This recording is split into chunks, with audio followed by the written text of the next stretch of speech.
All right.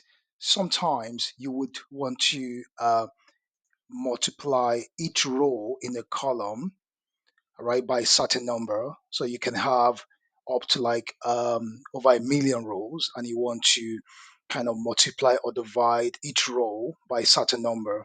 Now, for example, you want to multiply or divide each of this row by 1000. So what you need to do to make that very fast is you copy this, you copy Control C, you copy, then you select that column, go to paste special, select the value, and then multiply, meaning that you want to multiply this column by this 1000, right?